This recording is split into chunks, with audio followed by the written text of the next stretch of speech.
Afternoon, everyone. So I think we'll get started. Just a reminder that this session is being live streamed, so thank you for everyone who's coming at home. Welcome to session G4, Rising to the Challenge, Innovations in Training and Education. My name is Alana. I'd like to start the session with a territorial acknowledgement. I'd like to acknowledge that we live, work, and play on the traditional territory of the Musqueam, Squamish, and Tsleil-Waututh peoples, and thank you for being here today and keeping these important facts in your mind as we reflect on these great projects that are going to be shared. So thanks to everyone. Another point, if you, sorry, I'm nervous. If you have a question, please use a mic. Even if you have a follow-up question, please wait for the volunteers from the council to bring you the microphone. That will help everyone in the room here and also for those at home, otherwise they will lose what you're saying. So we have 2, possibly 3 presentations. So we're gonna get started. We have a 10-minute presentation followed by 8 minutes of question and answer, and then a 2-minute transition. So I'll do my best to keep everyone on track. So we'll get started with our first presentation.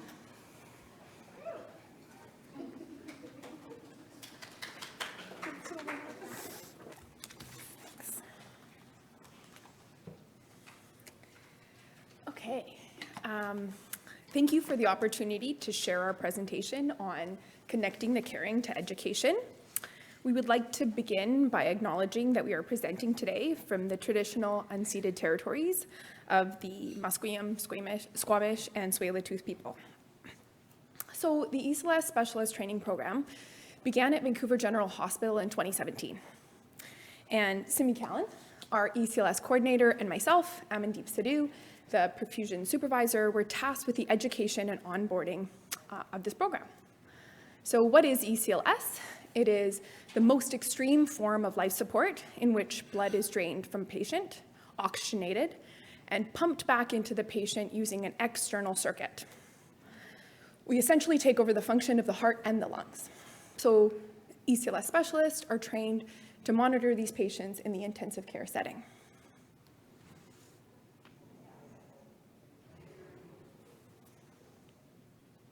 So Simmie and I have nothing to disclose except that we both love ECLS and we love education. So historically, education has focused on technology and pathophysiology, and we wanted to challenge that. We realize that often healthcare education is missing one of the key components, which is the why behind what we learn and how our skills impact patient care and their families. Due to the sheer intimacy of the work that we provide and our new knowledge of adult learning theory, we embarked on advancing our ECLS training program. And we really wanted to connect that caring with the education that we were providing.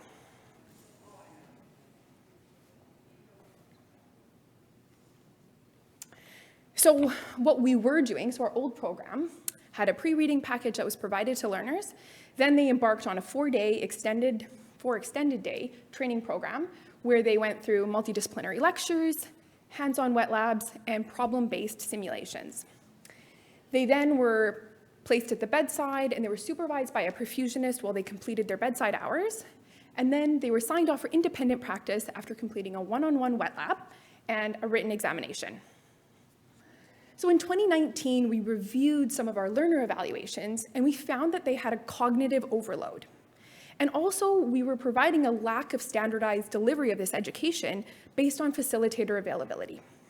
So at that time, we embarked on creating an online training program using a flipped classroom approach with problem-based learning. We embedded adult learning principles and nursing theory. So our new program consists of a 3 to 4 week period before in-classroom training where learners complete pre-readings and the online modules. So our online modules allowed us to embed frequent assessments as the learners reviewed content and reviewed emergency procedures. We were able to introduce our multidisciplinary team and show how ECMO is really a team sport. We were also able to share real patient stories and experiences and connect them to their families' experiences as well.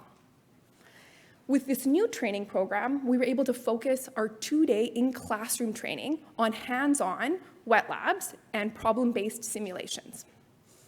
Once all their training was complete, we paired the new learners with senior specialists so they could complete a buddy shift at the bedside, and then they went into their supervised hours with a perfusionist, and since our sign-off was working, we kept that the same.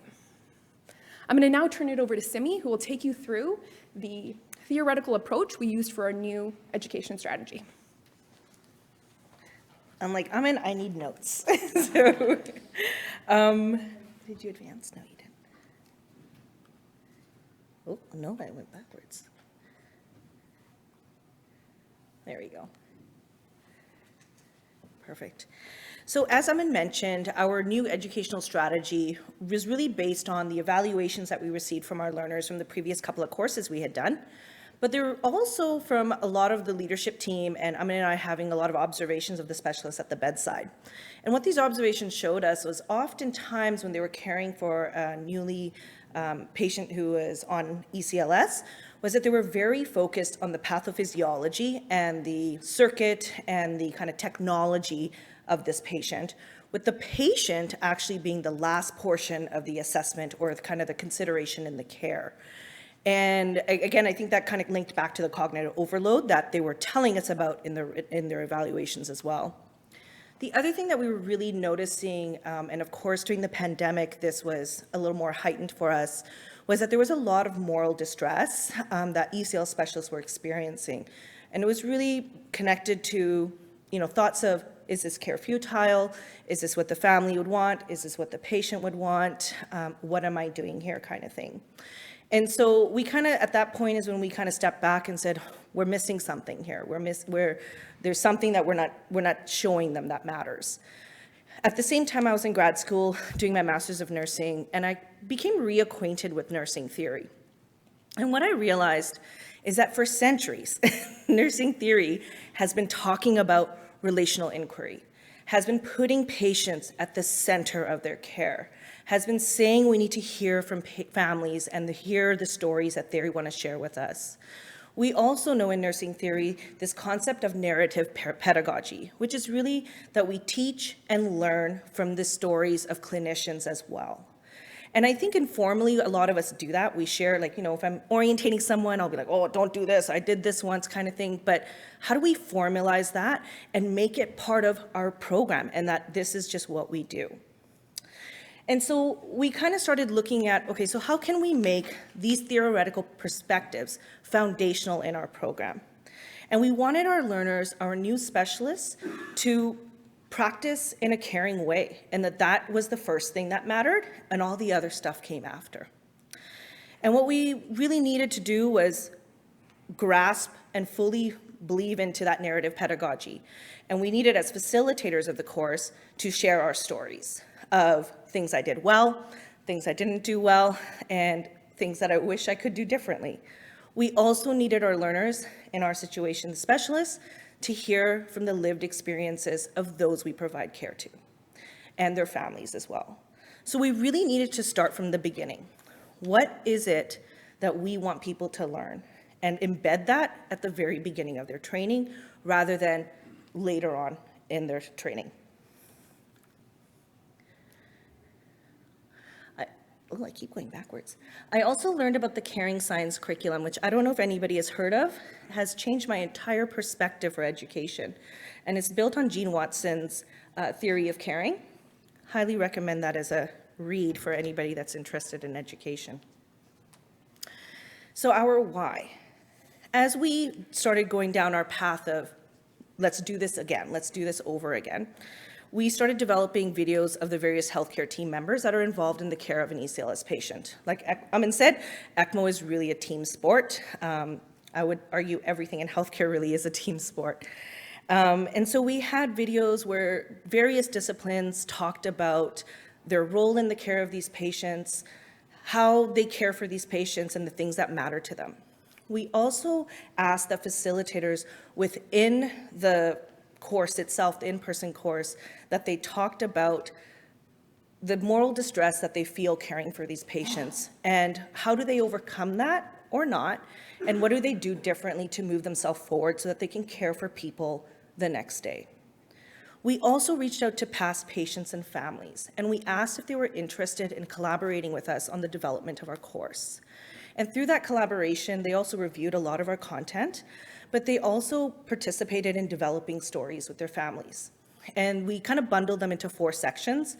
When we all sat down and chatted and they agreed to it, was their story, things they wanted their healthcare providers to know, things they wish we had done differently, along with where are they at now. And so rather than me speaking for one of them, I thought I'd share one of their stories with you. If it works. I can do everything I could do before I was sick. I actually went to my graduation ceremony, which was really nice. I also got to go to prom. Basically, I missed nothing, you know? I got all the major experiences that I really needed, and yeah.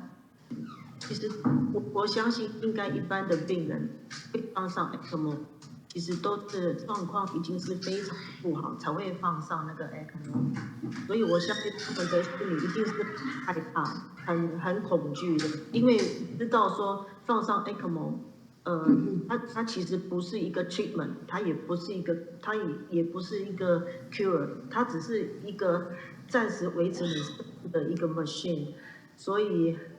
我是觉得说，如果可以有 experience 那个放在 ECMO 上面的那些以前已经有放上过的那些病人，他们能够去，他们在放上 ECMO 这中间有哪一些的有什么样的感受或者是经历的时候，其实对这些病人来讲，其实都是有帮助的。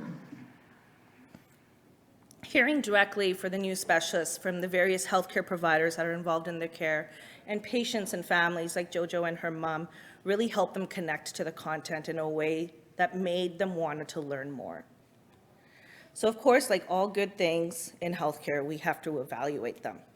And what we found, surprisingly, was that the new group of specialists that went through, who were actually more junior than a lot of our other critical care nurses that did the training, had a better grasp of the pathophysiology and the technology than the previous courses. We also found that they were more confident in their transition into the new role and the new responsibilities that came with it. And we also found that they were more engaged in the in-person course, asking more questions, challenging us during the simulation debriefs. And so those were all really positive signs that we saw. The other, of course, we evaluated the online platform as well. And you can see some of the quotes there. And I think the main thing that we learned from that is consistently they said that the hearing from the healthcare providers, hearing from the patients and families, they found a new meaningful way to connect to the content, which increased their desire to learn and increased their need to want to be part of this program. So our recommendations, why are we here today? We want healthcare to think of education as its own specialty, rather than just something we do in healthcare. Many of us are clinicians who are fortunate to go through school and learn more about it, and sometimes we're not. And we're just really good clinicians, and then we get put into these roles. And we think that there's a space here to really look at the foundational aspects of our programs and our education and ask ourselves, are we teaching just what they need to do, or are we teaching them the why behind it as well? And although Amin and I are up here today, this was a collaborative effort. I would love to say that we did this alone, but we didn't. Actually, our moderators are CNS. And, again, having JoJo, her mom, our other patient partners were Nick and his wife, Lindsay. They did this during COVID at a time where I'm sure transplant patients don't want to come into a hospital. But this was really a team effort, and we're very fortunate to work with the team we work with. And thank you. I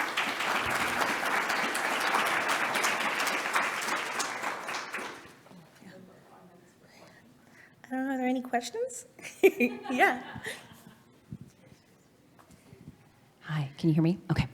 I love the use of the narrative pedagogy. That's so wonderful. I'm a learning consultant at Fraser Health for the virtual health team, but my background is in critical care, and I worked at BC Children's ICU for years as a respiratory therapist, right next to ECLS for 7 years. I'm just a little curious how, if you did, that sharing and that narration and that telling of story often really requires vulnerability and a psychologically safe learning environment. So I'm curious if you did anything explicit or intentional to set that safe tone for sharing and learning. Thank you. That's a great question. We did. So it was very volunteer-based. We reached out to patients and families that had come back into the unit to share with us or to just check on us, surprisingly, during the pandemic, or if they had emailed one of us, because we stayed in touch over things, or one of our physicians, our CNS, the Patient Stories Project, that was a presentation yesterday, sorry. And so we reached out to a variety of patients, and we, in a very kind of detailed email, I shared what the program plan was, along with why we were reaching out, and then shared my contact information. Families that were then interested connected back with us and said, tell me a little bit more about this. Why are you doing this? And so at that point, I wanted to show them the online platform that we built so that they knew where they would also be supporting and with their face on it as well. And once they felt safe with that, then I shared the questions that we formulated, and I formulated questions based on with our patient partner department to make sure that they were open-ended enough, but also provided some kind of pathway to an answer. And we really kind of left it open to them as well. And so I shared the questions and I said, but if this is not what you want to tell us what you want to tell us.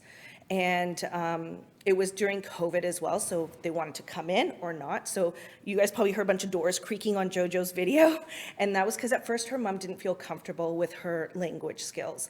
And JoJo didn't feel comfortable coming in. And so I was like, let's do it over Skype. And that's what we did. And then all of a sudden her mom was in the background like, actually, I want to say stuff.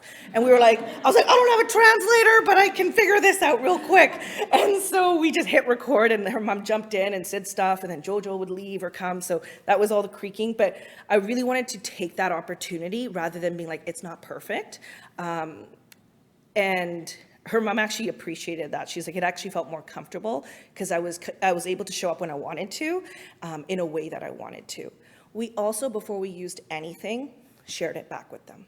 And the pictures and everything they shared was all theirs, was their thought behind it. They worked with myself and our technology team to see what they wanted. The 4 categories were the categories they agreed to with the other patients and family partners. So I feel like all I did was kind of say, hi, would you like to? And then this is where it lives, rather than guide or direct anything else. It was a long process, that process alone, but I really wanted to be true to that. Yeah. Thank you for that question. We have time for a couple more questions if people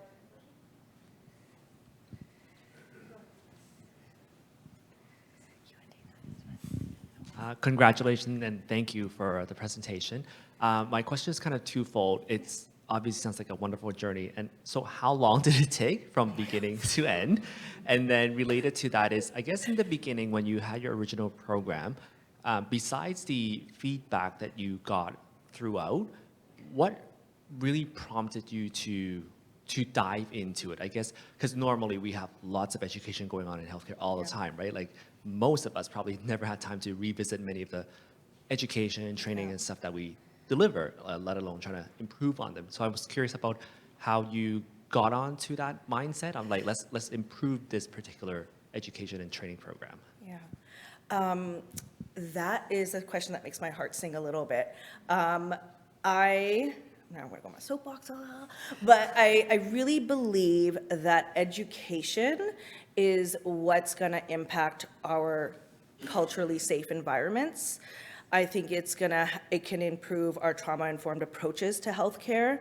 I feel like we know it's a social a pointer in the world about how countries can improve. And yet in healthcare, I've always found it's kind of the last thing. And so for me, when we started doing this and we were caring for the most critically ill people who without ECLS wouldn't be alive, I was like, we gotta make this more important. And staff, it's a hard population to take care of without having your heart invested in it. And staff were struggling. And I think that's what kind of made me say to Amin, and I was like, we need to do something. Because it wasn't just nursing that was struggling, it wasn't just perfusion, it wasn't just physicians, it wasn't just the RT, it was the housekeepers, it was us, it was our like we were all struggling with the same thing. And I was like, I really think we can impact this from the ground up.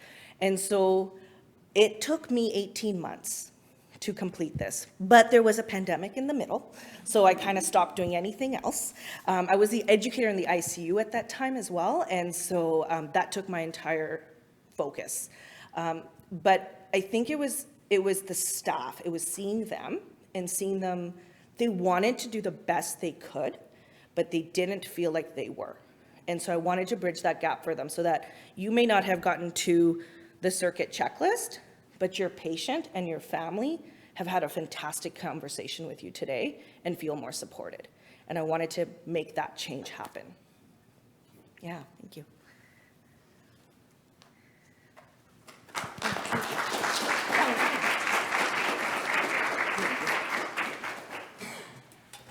Thanks. We can call up our next presenter.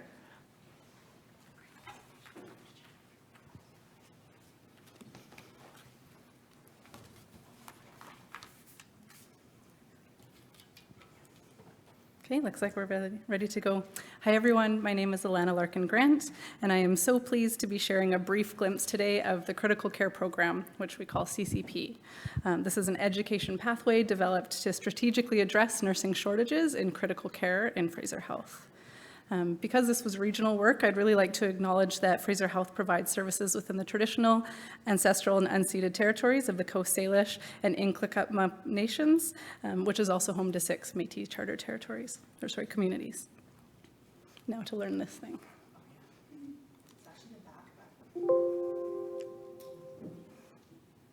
This one? There we go. I have nothing to disclose. Okay, so I think yesterday they told us don't take the DeLorean back to 2020. If you're here for that, you knew. But we have to go back there for a minute to set the context for this. So back in 2020, if we recall, in the fall, these headlines were piling up in regards to working conditions and nursing shortages. And at the same time, Fraser Health was experiencing exacerbation of pre-existing critical care RN vacancies that was really threatening the delivery of our care in our 8 ICUs. The urgent necessity for critical care RNs was outpacing our current education mechanisms, which was a well-socialized, post-secondary, institution-based 9-month program. And further, our modeling was showing that the gap could not be closed with qualified hires because of that. So in mid-September of 2020, Fraser Health Executive requested the training capacity be increased through the development of an internal training stream in which resources could be nimbly allocated towards the areas of the most need. So we're very excited to embark on this journey, but there was a catch. They wanted their first graduates by December 31st of the same year. So that allowed for just under 2 weeks to take 68 hours of accredited content, which thank goodness was pre-vetted by our CNS team and the Critical Care Network, clinical nurse specialist team. It takes those 68 hours pre-vetted theoretical content up to a 450-hour program. And also hire and orientate our educators, some of which started on the first day of our first cohort of students, as well as recruit our first cohort, which of 18 students. So from that time, fast forward to now, we've really engaged in 3 key activities. So one was creating that unique education. Another was stabilizing the program and all of our processes through iterative PDSA cycles, many of them, and also optimizing our learning environments where we train our critical care RNs. So I'm just going to dive into each one of these. So first, what's the CCP? We've developed a 12.5-week competency-based course which prepares qualified RNs for novice independent critical care practice, and we built it on a value of connection. This was achieved through a blended delivery model integrating asynchronous, virtual, theoretical modules, synchronous lectures, high and low fidelity simulation, and instructor-led clinical experiences, often all in the same week. One of the pillars of our delivery was ensuring interdisciplinary connection. Through a robust, virtually hosted guest lecture series, students engaged and learned from allied health professionals across Fraser Health in fields such as respiratory therapy and pharmacology. And beyond that, we also included experts from advanced care planning, person and family-centered care, Indigenous cultural safety, and personal resiliency. Before I mention the next point, I'm going to ask for a quick show of hands. Have you ever arrived at a new job or a social event and felt a bit unsure, nervous, or awkward? Thank you, that confirms that. So we were really working on the belief that confidence would be key to competence. And we invested time in connecting our learners to their home units prior to their transition to independent practice. And finally, by splitting up into geographical hubs for the clinical education, learners were able to access simulation and clinical experiences closer to, in tertiary sites that were closer to their home units. And they had a nurse educator designated to that hub that worked alongside them for all aspects of their program. Within these groups, each student was assigned a buddy who was their first point of contact for questions, parking challenges, and reflection. So we prioritized connection because critical care RNs never work in isolation.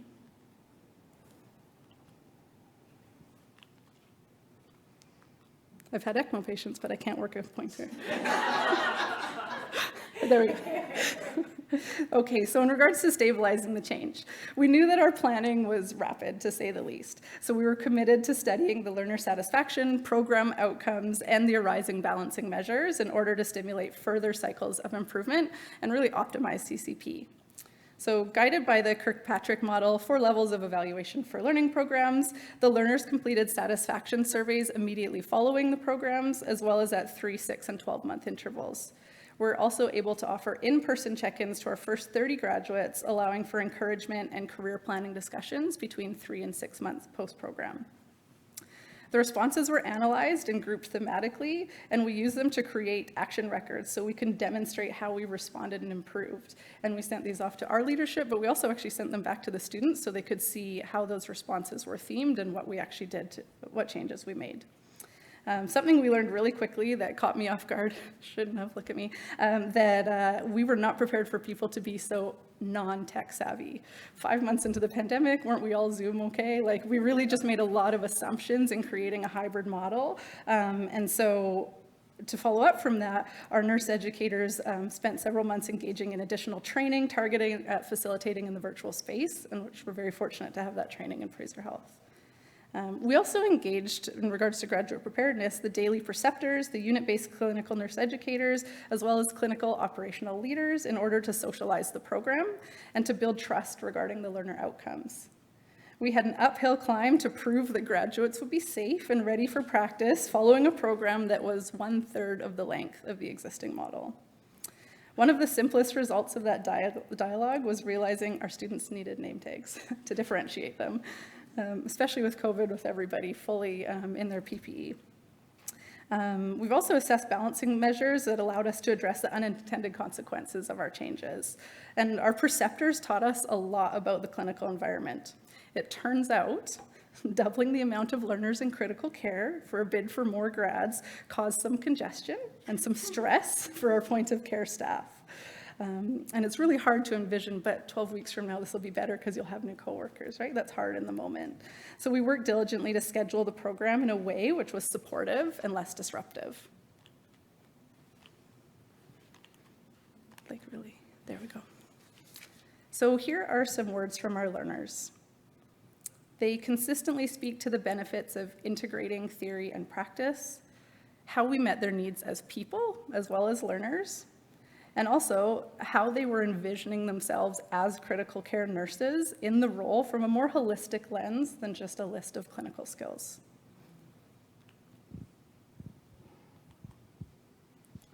So moving to the evolution of our learning environment, through this process, our understanding of clinical learning evolved and is now much, much more complex.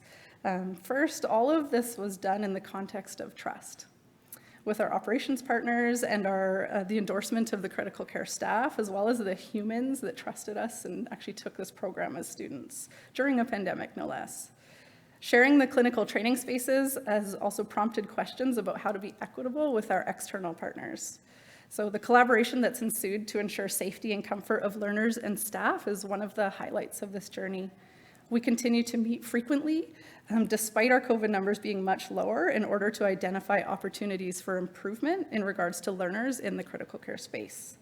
And another success from this was ensuring that appropriate student access for COVID patients, regardless of which program stream learners were working in. So despite this and other efforts and the demonstration of the positive CCP outcomes, what's been insufficient in overcoming difficulties in RN recruitment in critical care amidst the subsequent waves of the pandemic.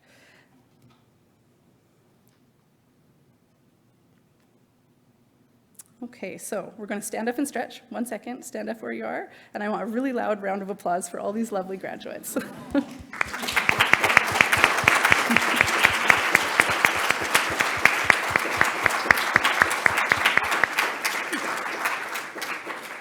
Thank you for indulging me.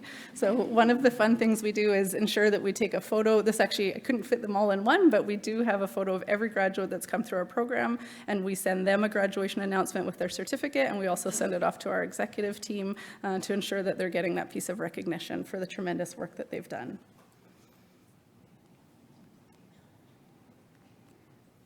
Okay, so what are the results thus far? From an executive health workforce planning perspective, CCP has been a great success. The capacity to train critical care RNs has rapidly increased. Since December graduates, so December 2020, we've had over 70 graduates from 8 cohorts. That's resulted in a 92% increase in our RN graduates. These training gains have contributed to a 35% reduction in our critical care RN vacancies from September 2020 to now, which is pretty remarkable given the advent of pandemic waves 2, 3, 4, 5. Yeah, they really kept coming. But when we set out to do this, though executive had that hope for the increased capacity, we also had very lofty ambitions that this program would be sustainable and that may even improve employee retention. Because remember, when the pandemic started, it was in the context of pre-existing nursing vacancies. Due to collective agreement language requiring an 18-month return of service after sponsored education, we're unable to gather that data quite yet. We'll hit our 18-month mark at the end of this month, June, and then we'll start to look at have we had any noticeable impact on retention. We do know that intra-program attrition is lower in CCP than in the external option. Oops, sorry. I'll just skip ahead. And also the appraisal of intention to remain employed has yielded thus far a 97% positive response rate on our surveys. So we remain very hopeful that we'll be able to impact employee retention. And so how are we advancing our work? Multiple ways. I've captured a few of the highlights here. So the first being career pathways. As CCP delivery continues, new measures to sustain the inflow of participants are being explored, including engagement with undergraduate nursing students and the formation of defined career pathways. We also continue to refine what competencies can be developed prior to critical care education, which could lead to success in a critical care career. The second is supported transition, so leveraging the tremendous success of those in-person visits I spoke to earlier, and acknowledging that in some units our workforce now consists of 40+% novice staff, so less than 2 years since education. We have dedicated resources to ensuring the transition to independent practice is as supportive as possible, and this is in the form of a 1.0 FTE CNE. This will allow us to extend the opportunities for transition support, as well as experience evaluations to learners participating in both our internal and our external training options. And finally, I could list several examples of how we expanded the course, but one of the most notable was specific content for CSICU, so our cardiac surgery ICU. We tailored that CCP content to build a customized program, and it allowed us to graduate more RNs in one cohort than we had in the previous 2 calendar years via our external. And so finally, I just want to say thank you all for listening, but also I've used the word we a lot today, and that's really because this initiative is a tremendous team effort that represents collaboration with our critical care network, people strategies, talent recruitment and onboarding, data analytics, clinical operations, and educational leaders, and our learners themselves. And that said, it would have been literally impossible without the expertise, dedication, compassion, and passion for excellence demonstrated by our C&E team. So here pictured is Fidelma Nickel, Caroline Penner, and Christopher Navarro. We'd be nowhere without them. And that's all. Thank you.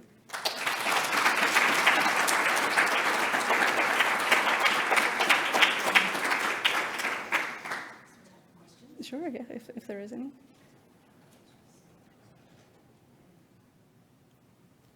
Oh, sure.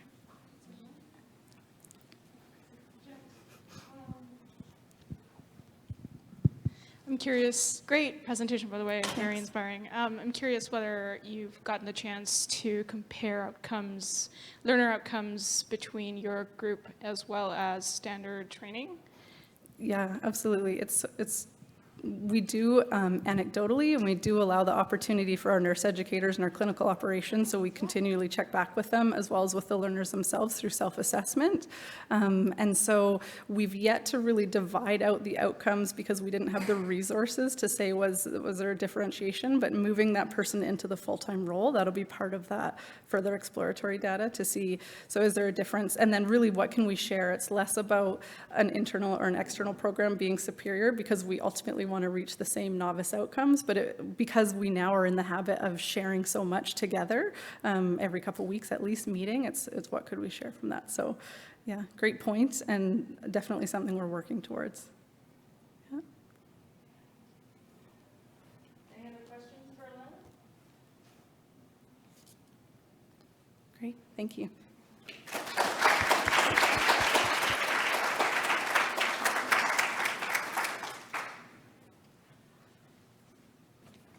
Thanks, everyone. I wanted to check in.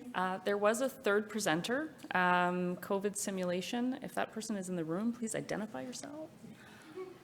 No. Okay, so we have some extra time. If there are any additional questions for either of the presenters, this would be a great time to have it, or you have some time to socialize together.